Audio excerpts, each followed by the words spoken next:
이해하기 어려운 말씀인데, 우리가 믿는 하나님은 삼위일체 하나님이죠. 특별히 세번 말씀이 삼위일체 하나님에 관한 흔적들을 남겨두고 있습니다. 그래서 아마도 오늘 말씀이 히브리서라든지 그리고 또 요한복음 말씀이 참 이해하기가 쉽잖아요.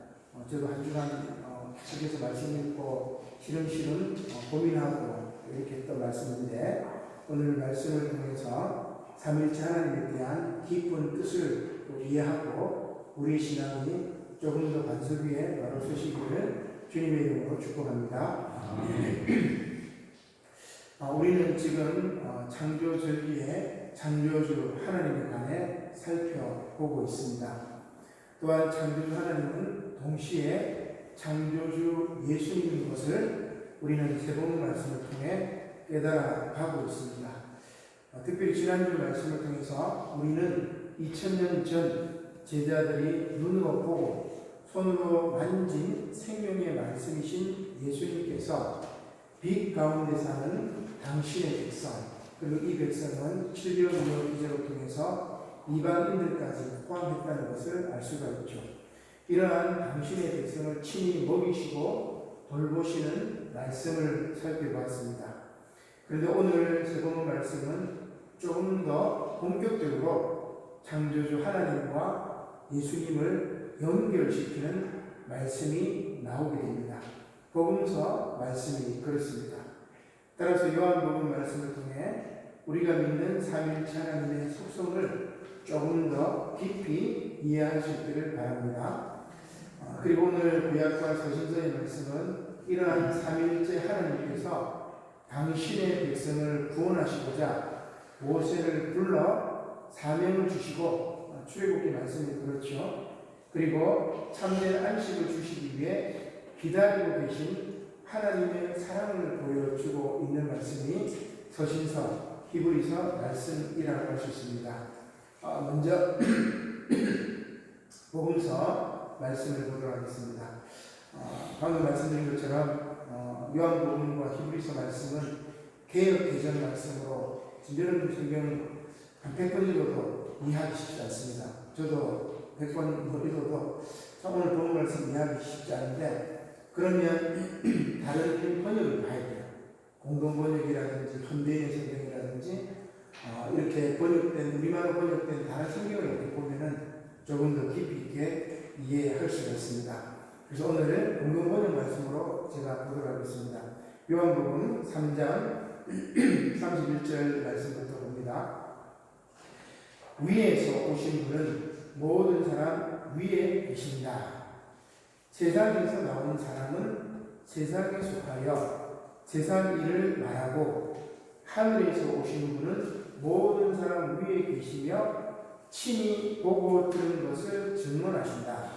그러나 아무도 그분의 증언을 받아들이지 않는다. 그분의 증언을 받아들이는 사람은 하나님께서 참되시다는 것을 확증하는 사람이다. 공동번역이 너무나 번역이 잘 되어 있습니다. 우리가 한 번을 읽어도 그 뜻이구나 느낌이 확 옵니다. 자, 그러면 오늘 이 공동번역의 말씀은 무슨 뜻입니까? 개역개정은 요한복음 3장 31절을 이렇게 이야기합니다. 위로부터 오시는 이는 만물 위에 계시고, 이 번역도 잘된 번역이죠. 바로 예수님을 말씀하고 있는 것입니다. 그러나 모든 사람 위에 계시고 위에서 오신 분, 그 예수님을 아무도 받아들이지 않는다는 말씀이 바로 오늘 요한복음 3장 말씀이죠. 놀랍습니다. 그리고 안타깝습니다. 그러나 반대로 예수님의 말씀을 받아들이는 사람은 참되신 하나님을 깨닫는다고 그렇게 이야기하고 있습니다. 제가 이제 설교를 이렇게 해도 말씀을 잘 받아들이는 사람이 있고, 또 설교를 해도 이해를 못하고 그냥 흘러버리는 사람들이 있습니다. 예수님이 이 땅에 오셨지만 그 예수님을 받아들이는 사람이 있는 반면에 그 예수님을 받아들이지 않는 사람이 많은데, 대부분의 사람들은 예수님을 받아들이지 않는다고 지금 요한 사도가 이야기를 하고 있는 것이죠.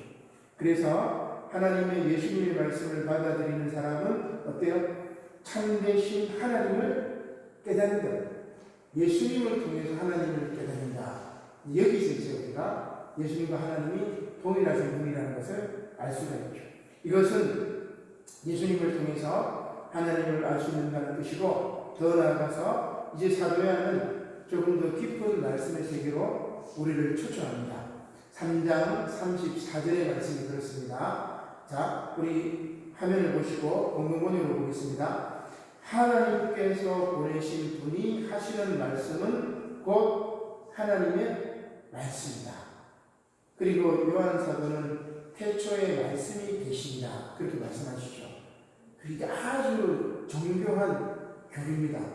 철학적으로 신학적으로 아주 정교한 교리입니다.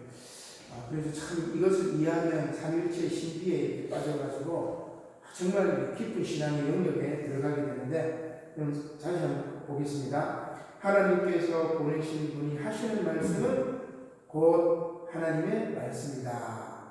하나님께서는 그분에게 성령을 아낌없이 주시기 때문이다. 여기 성령이 들어갑니다. 그래서 성부, 성자, 성령, 삼위일체 하나님이죠. 아버지께서는 아들을 사랑하셔서 모든 것을 그의 손에 맡기셨다. 그러므로 아들을 믿는 사람은 영원한 생명을 얻을 것이며 아들을 믿지 않는 사람은 생명을 얻기는커녕 오히려 하나님의 영원한 분노를 사게 될 것이다. 그렇게 이야기합니다. 그래서 요한복음이 이 복음서 가운데서는 가장 어렵습니다. 굉장히 철학적이고 영지주의적인 어떤 그런 언어들이 많기 때문에 그렇고, 바울 서신서 가운데는 교리서신 로마서와 갈라디아서가 가장 이해하기 힘들어요.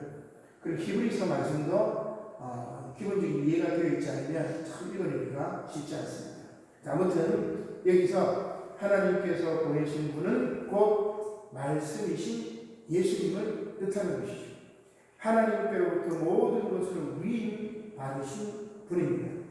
또한 하나님께서 예수님께 성령을 주셨다고 말하고 있죠. 그래서 말씀에 성령을 아낌없이 주시기 때문이다. 그래서 성부, 성자, 성령, 삼위가 일체가 되는 것이죠. 여기서 삼위, 이것은 위격이라고 이야기를 하는데, 쉽게 말하면 자리라든지 품격이라든지, 조금 더 쉽게 말하면 인격을 말합니다. 세 가지의 인격, 세 가지의 자리, 성부의 자리, 성자의 자리, 성령의 자리, 세 가지의 자리로, 세 가지의 품위로, 세 가지의 인격으로 나누어져 있지만 그것이 한 분, 일체가 되었다. 그런 말씀이죠. 이것이 바로 삼위일체 하나님의 의미입니다. 따라서 위로부터 이 땅에 오신 예수님은 만물 위에 계시고 하나님과 동등 위격이라는 것이죠. 그를 믿는 사람은 생명을 얻을 것이고 믿지 않는 사람은 생명을 얻기는커녕 오히려 하나님의 영원한 분노를 받을 것이라고 말씀하고 있는 것입니다. 우리 화면을 한번 넘겨보면 삼위일체 하나님에 대해서 가장 잘 그려진 그림입니다. 여기서 성부와 성자와 성령 이 삼위가 갈라져 있죠. 그러나 동일하지, 성자와 성부는 동일하지 않아요. 그래서 동일기호표에 X가 되어 있습니다. 성부와 성령도 하나가 아닙니다. 그래서 동일기호표에 X가 되어 있죠. 그러나 하나님으로는 성부와 성자는 동일하고 성자와 성령이 동일하고 또한 성부와 성령도 동일한 하나님. 참 이 삼위일체 이 교리를 깨닫는 것은 참 쉽지는 않아요. 동일한데 또 다르지만 한 분이신 하나님. 그래서 이슬람교는 유일신을 믿기 때문에 우리를 삼신교라고 해요. 기독교는 삼신교다. 성부, 성자, 성령. 한 사람의 머리가 세 개인. 근데 우리는 삼신론이 아니에요. 그죠? 다르다. 그러나 같다. 그래서 이 삼위일체 교리를 이해하기가 정말 쉽지 않아요. 특별히 이제 이 세번 말씀을 쭉 보면 이 조직신학을 했던 분들, 예를 들어 저 같은 경우는 이게 조직신학적으로 삼위일체 교리를 얘기하는 거구나 이해가 되는데, 성서신학을 전공하신 분들은 구약신학이든 혹은 신약신학이든 성서신학을 전공하신 분들은 이게 연결이 잘 안 돼요. 그래서 제가 이 삼위일체 교리를 조금 더 이제 부연 설명을 하려고 합니다. 삼위일체 교리에 관해서 북아프리카의 항구 도시인 알렉산드리아 초대교회에서 가장 중요한 도시들이 몇 가지가 있는데, 예루살렘, 그리고 바울과 바나바를 파송했던 안디옥 교회, 그 다음 또 하나가 뭐냐면 바로 이 알렉산드리아입니다. 이 북아프리카에 있는 이 알렉산드리아에 아리우스라는 부제가 있었습니다. 사제립의 부제입니다. 아주 똑똑하고 웅변을 잘했던 사람이고 금욕적인 삶을 살았고 사람들에게도 존경을 받았던 인물입니다. 그러나 이 아리우스는 삼위일체의 교리를 믿지 않았습니다. 이 아리우스의 출생 연대가 기원은 250년대예요. 그러니까 초대교회 교부 가운데 한 사람이겠죠. 아리우스는 이렇게 주장합니다. 화면을 한번 넘기면, 자, 아리우스가 이야기합니다. 여러분 잘 들어보시면 아리우스 얘기가 논리적이고 합리적입니다. 하나님은 아버지가 아니었던 시기가 있었다. 하나님의 말씀은 영원 전부터 있었던 것이 아니라 무에서 만들어진 것이다. 여러분 이해가 돼요? 하나님은 아버지가 아니었던 시기가 있었다. 즉 독생자 예수 그리스도를 낳지 않을 때가 있었다는 말이에요. 그러나 독생자 예수 그리스도를 놓은 순간 아들이 있기 때문에 아버지가 되죠. 그러나 아버지가 아니었던 시기가 있었다고 이렇게 얘기를 해요. 그리고 하나님의 말씀은 누구를 말해요? 로고스인 예수님을 말하죠. 하나님의 말씀 로고스 즉 예수님은 영원 전부터 있었던 것이 아니다. 어디에서 만들어졌다? 무에서 만들어졌다. 이렇게 굉장히 합리적이죠. 우리가 예수님을 하나님의 아들이라고 얘기를 하니까 아들이 태어나면 그 순간 나는 아버지가 되는 거고, 아들이 태어나지 않았기 때문에 무에서 아들을 만든 것이죠. 자, 스스로 있는 자이시며 영원히 존재하신 하나님은 존재하지 않았던 아들을 무에서 만드셨다. 따라서 그가 존재하지 않았던 시기가 있었으며, 그러면 아들은 뭐가 돼요? 피조물이다. 그래서 많은 지식인들이 삼위일체 교리는 알쏭달쏭하니까 이 아리우스 말이 맞아요. 그죠? 아리우스 말이 맞아요. 이렇게 아리우스는 예수님을 뭐로 해요? 피조물로 보는 것입니다. 그것도 첫 번째 피조물. 창조 때 아들을 물에서부터 만드셨고, 그 다음 아들과 함께 세계 모든 만물 세상을 창조하셨다. 그 이야기입니다. 따라서 예수님은 가장 훌륭하신 분이지만 하나님은 아니다. 이런 주장을 하게 됩니다. 예수는 인간이지 하나님이 아니다. 이런 주장을 하죠. 근데 놀랍게도 여러분 이 글을 읽으면 공감이 되죠. 논리적으로 맞아요. 그렇죠? 역사적인 예수님이 2000년 전에 이 땅에 오셨지, 영원 전부터 로고스로 계셨지만 그 로고스를 하나님이 창조하셨으니까 제일 첫 번째 창조물이 아닐까 이렇게 생각을 하는 거죠. 많은 사람들이 이 주장을 좋아했고, 지식인들 사이에서도 아리우스의 생각과 또 이렇게 말할 수 있는 용기를 상당히 도전적이고 매력적이라고 보는 사람들이 생겨났습니다. 오늘날도 역사적인 예수를 중요시하는 이들은 이러한 삼위일체 교리를 경시하는 경향이 있습니다. 그러나 우리는 삼위일체 하나님 여기에서 바로 서 있지 않으면 이슬람교와 차이성이 없어요. 알라신이나 하나님이나 야훼 하나님은 동일하단 말이에요. 그러나 우리가 믿는 하나님은 삼위일체 하나님이에요. 이슬람교는 유일신입니다. 거기는 삼위일체 개념이 있단 말입니다.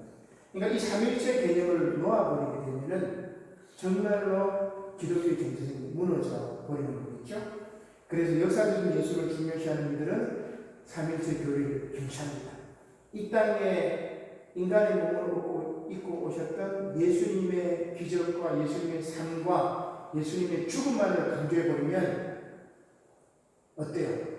정말 인간적인 예수님의 모습을 볼 수 있지만 이분이 영원 전부터 계셨던 창조주 하나님이라는 것을 받아들이지 않으면 그 신앙은 영성을 잃어버리는 것이라 할 수 있습니다. 예수님은 역사적 예수로 이 땅에 오신 분이기도 하지만 동시에 그리스도, 구세주, 그죠? 하나님이시죠. 따라서 우리는 예수님을 뭐라고 부릅니까? 예수 그리스도. 역사적인 예수가 구세주가 되시는 하나님, 예수와 그리스도, 이 두 가지를 놓칠 수가 없는 것이죠.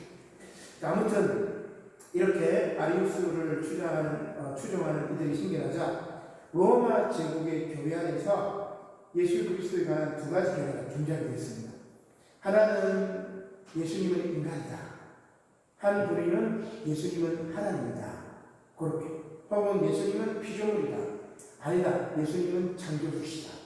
교회 안에 두 견해가 존재하니까 여러분 어때요? 이제 갈라져가지고 싸움이 나게 생긴 겁니다. 교회 안에 싸움 나면 여러분 장난이 아닙니다. 아주 엄청난 싸움. 그래서 당시에 황제였던 콘스탄티누스 대제가 교회가 나눠지면 로마 제국이 분열될 것으로 생각하고 주후 325년경에 지금의 터키 니케아에 있는 자신의 별궁에 교회 지도자들을 불러 모아서 교회 회의를 열게 됩니다. 지금으로 말하면 이제 제1차 총회라고 볼 수가 있겠죠. 모든 교회 지도자들이 모여서 이 안건에 대해서 상의를 하게 되는 겁니다. 이 논쟁을 해결하기로 했습니다. 그 결과 니케와 공회에는 아리우스의 교리가 틀렸음을 확정을 하게 되죠. 그리고 만든 것이 뭐냐면 니케아 신경입니다. 우리가 조금 전에 고백했죠. 우리 신앙을 고백하죠. 무슨 신경을 고백하죠? 우리는 사도신경을 고백하는 겁니다. 그죠? 이 사도신경은 모든 기독교인들이 자기 신앙을 이 신경의 기초에서 고백한다는 거예요. 그래서 가장 처음 만들어진 신경이 뭐냐면 니케아 신경인데 이 아리우스를 이단으로 전제하기 위해서 만들었던 신경입니다. 그래서 한 번 더 넘겨보시면 니케아 신경이 나오는 부분인데 뒷부분은 제가 빼고 앞부분에 보면은 성부와 성자 관련 부분만 한번 보겠습니다. 사도신경으로 생각하면 쉽게 이해가 됩니다. 우리는 보이는 것이나 보이지 않는 만물을 지으신 전능하신 아버지 한 하나님을 믿사오며 하나님의 아들 성부에게서 나신 독생자 즉 성부의 본질로부터 나신 한 주 예수 그리스도를 믿사오니 이는 참 하나님의 참 하나님이요 나셨으나 지음받지 않았고 누구를 반박하는 거예요?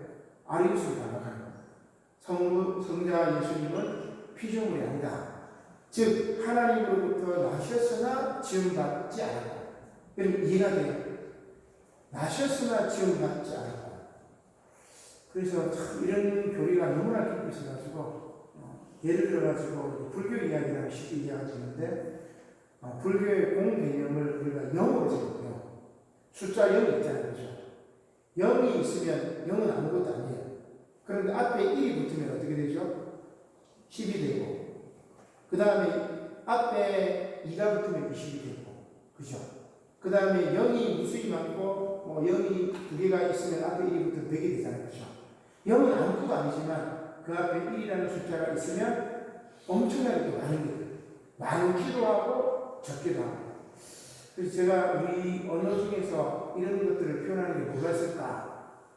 우리가 한가위를 지었잖아요. 그죠? 한가위. 그죠? 한가위를 다른 말로 하면 중추제죠. 그래서 우리말에 보면 한이라는 말이 있어요. 한. 그래서 하나라는 말. 근데 후민정음에 보면은 세종장이 어리석은 백성이 한이라 이런 말이 있어요. 그때는 어리석은 백성이 하나라는 말이 아니고 여러 명이다. 그 다음에 한이라는 말은 중추절처럼 중간을 의미해요. 그러니까 영어에 보면 원이 있고 매니가 있는데 미들이 있고 그러니까 원과 미들과 매니를 다 포함하는 말이 우리말의 한이라는 한. 놀랍죠? 이게 어떻게 보면은 바로 이 삼일체 교리를 이해할 수 있는 방법입니다. 그러니까 우리나라 사람들은 이것들 너무나 잘 이해하죠. 자, 계속해서 한번 보겠습니다. 나셨으나 지금 같지 않았고 성부와 동지이시며 그 다음 그를 통하여 하늘과 땅에 있는 모든 것이 지음을 받았으며 그는 우리 인간과 우리의 구원을 위하여 강림하사 육신이 되어 사람이 되셨고 고난을 받으시고 제3일 만에 다시 살아나사 하늘에 오르셨으며 산자들과 죽은 자들을 심판하시기 위해 오실 것입니다. 여러분 어때요? 사도신경 비슷하죠. 결국 아리우스는 교회에서 쫓겨났고 멀리 귀향을 하게 되었습니다. 그의 책도 불태워졌습니다. 그러나 이렇게 교회의 신앙 문제를 뭐로 해결했어요? 국가가 나서서 결정해요. 콘스탄틴 대제가 다 와가지고 여비도 다 줍니다. 멀리서 와야 됩니다. 그리고 이 교회가 국가의 신앙 문제를 결정해버렸어요. 좋지 않은 선례를 남겨두었다고 할 수 있습니다. 종교의 정치가 개입한 것이죠. 화면 한번 넘겨보겠습니다. 아리우스를 이단으로 선언한 제1차 니케아 공회죠. 그리고 여기 보면 중간에 이제 아리우스가 있고 이제 사제들이 쭉 모여가지고 결정을 내리고 너 이단이다 이렇게 이야기를 합니다. 한번 더 넘겨보겠습니다. 니케아가 어디 있냐면 가운데 보면 노란색으로 되어 있죠. 지금 여러분 지도가 보이시니까 제일 왼쪽에 보면은 여성들 하이힐처럼 생긴 게 이탈리아 반도고 그 옆에는 위에는 발칸 반도, 밑에는 펠로폰네소스 반도고 거기 보면 아테네라든지 그리스가 있고 고린도도 있고 그 다음에 오른쪽으로 보면은 이렇게 튀어나온 거 있잖아요. 그죠? 그 부분이 색깔이 이렇게 되어 있는 부분이 지금 터키. 그래서 터키에서 그리스 마케도니아로 넘어가는 그 에게 쪽에 노란색으로 되어 있는데 거기가 니케아. 그 다음에 중간쯤에 뭐가 있냐면은 카파도키아라는 지역이 있어요. 그 위쪽이 가나디아.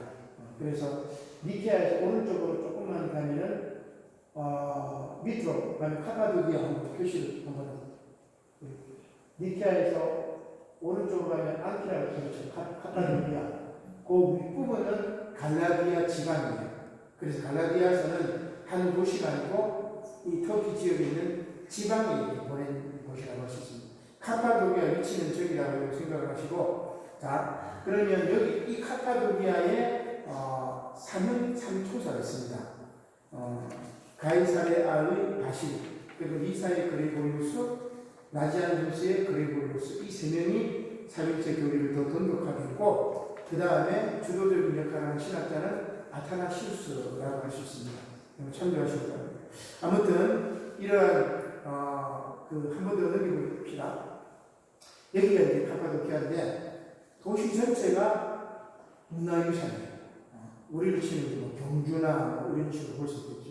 도시 전체가 문화유산인데 카파도키아 가보진 않았지만 그림을 보니까 이렇게 돼 있어요. 여기 이제 화산이 생겼고 그 화산이 이제 여러 가지 지층들이 이렇게 형성되면서 그 땅굴을 파가지고 도시 안에 이 도시들이 만들어지고 그래서 지하 교회가 한 1000개 정도 만들어졌다는 거예요. 이 카파도키아 지역.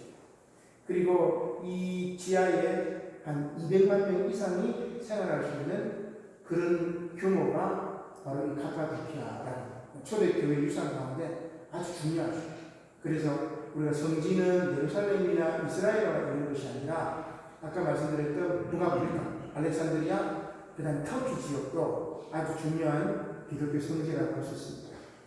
자, 아무튼 이러한 삼일째 하나님께서 이제 우리를 구체적으로는 모세를 부르시는 것이 바로 오늘 이야기의 말씀이라고 할 수 있습니다.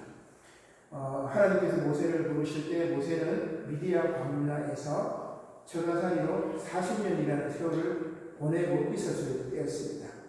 의미 없이 하루하루를 살아가던 어느 날 하나님께서는 호렙산 떨기나무 불꽃 가운데서 모세를 부르셨죠. 모세를 부르신 이유는 하나님께서 이스라엘 백성들의 쉬는 소리와 부르짖음을 들으셨고 그 근심을 아셨기 때문입니다. 따라서 모세를 통해서 그들을 구원하시고자 합니다.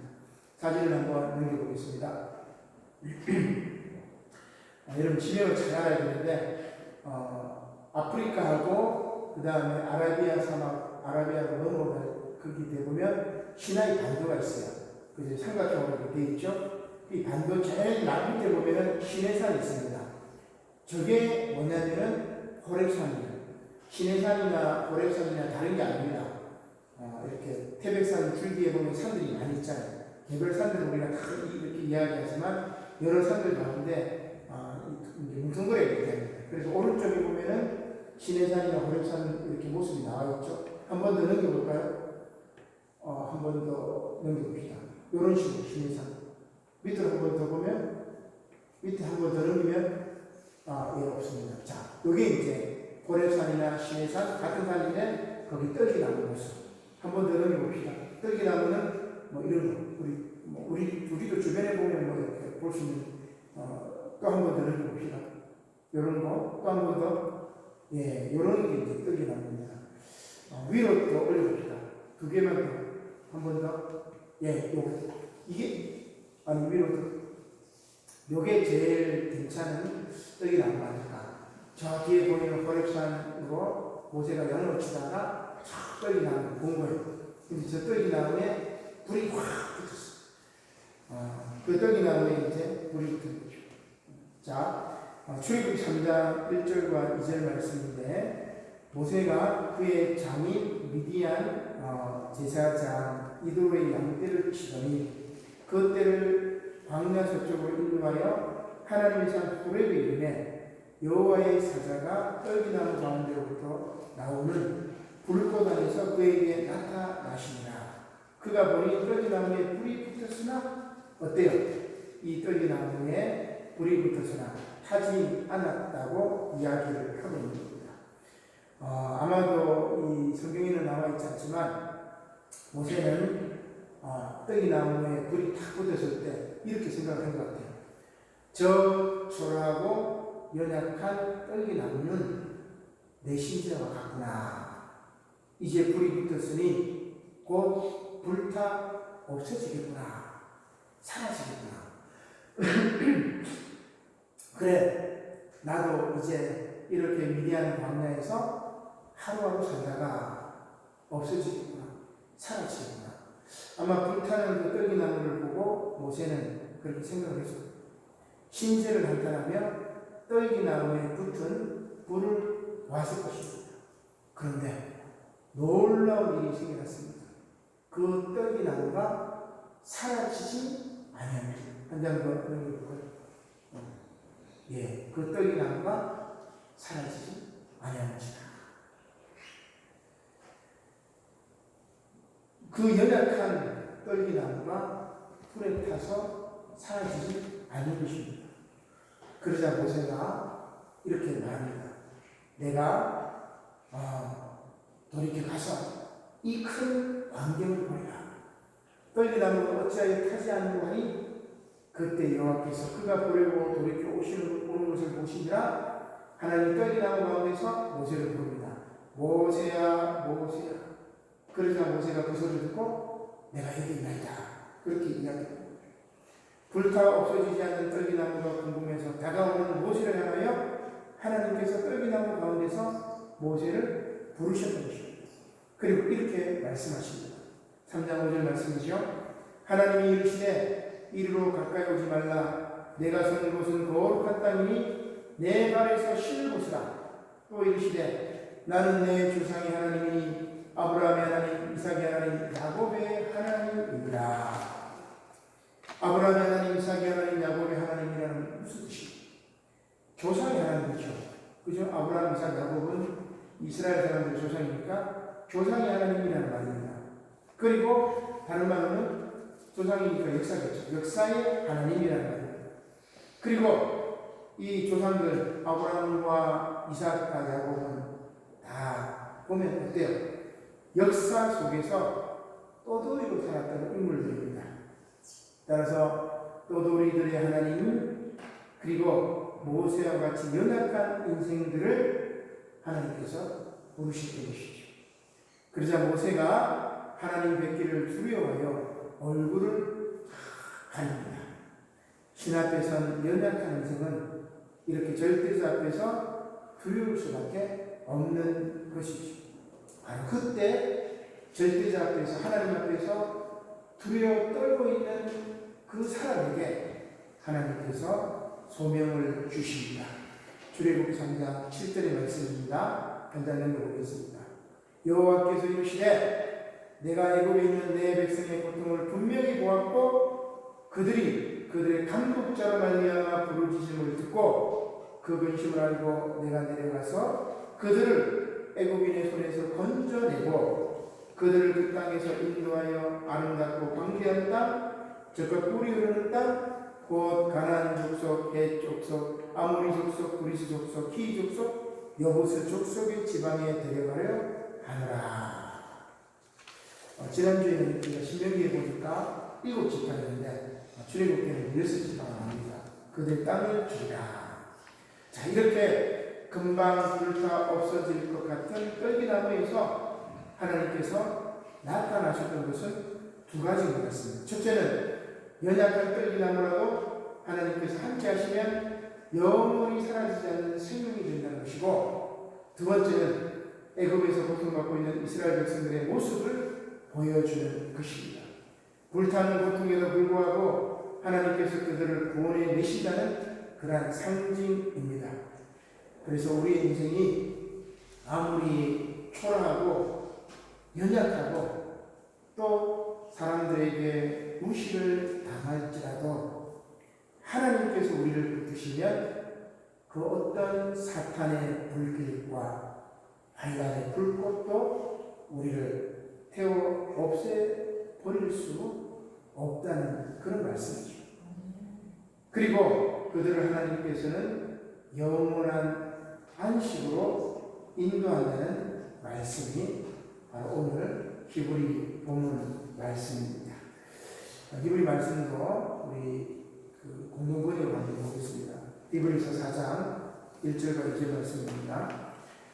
하나님께서 당신의 안식처에 들어가게 해주시겠다는 약속이 살아있으니 여러분 가운데 그 기회를 놓쳐버렸다고 생각하는 사람이 있어서는 안 되겠습니다.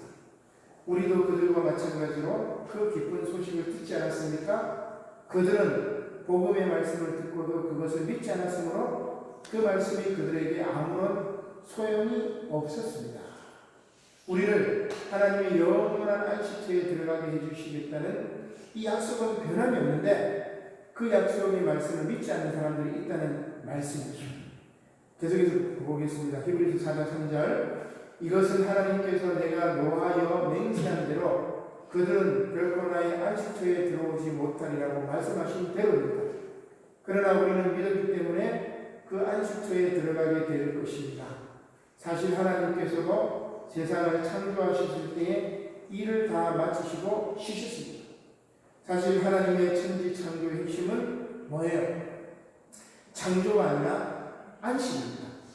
창세기의 핵심은 뭐냐면 창조가 아니라 안식. 6일 동안 일하시고 제7일에 안식하셨다는 것이 바로 창조의 핵심이고 창세기의 핵심입니다. 따라서 히브리서 기자는 이렇게 말합니다. 히브리서 4장 4절 말씀이죠. 이것은 일곱째 날에 관하여 성서 어딘가에 하나님께서는 당신의 모든 일을 마치시고 일곱째 날에 쉬셨다고 기록된 말씀대로입니다. 그러나 삼위일체이신 예수님을 받아들이지 않는 이들은 결코 하나님의 참된 안식에 들어가지 못하는 것입니다. 그래서 히브리서 기자가 다시 한번 말합니다. 4장 5절 말씀이죠. 다시 한번 말하지만 그들은 결코 나의 안식처에 들어오지 못하리라고 하셨는데 과연 그들은 먼저 그 기쁜 소식을 전해 듣고도 순종하지 않은 탓으로 그 안식을 누리지 못하겠습니다. 자, 그러나 그럼에도 불구하고 다른 사람들이 안식을 누릴 수 있는 기회는 아직도 남아 있다는 그 이야기죠. 그래서 이 다른 사람들은 누굴까? 원래는 히브리서를 받는 이 수신자들이겠죠. 박해로 인해서 믿음이 흔들리는 유대인 그리스도인들입니다. 다시 유대교로 돌아가려고 그리스도인들을 핍박합니다. 그래서 히브리서 기자는 유대교로 돌아가지 말라. 기독교가 진리다. 그 얘기를 변증하는 것이 히브리서죠. 그러나 조금 더 구체적으로는 유대인들이 아닌 이방인들, 곧 오늘 우리들이라고 할 수 있습니다. 그래서 조금 이제 힘들고 어려운 말씀인데 오늘이라는 날을 하나님께서 다시 정하시는 거죠. 히브리서 4장 7절입니다. 넘겨보겠습니다.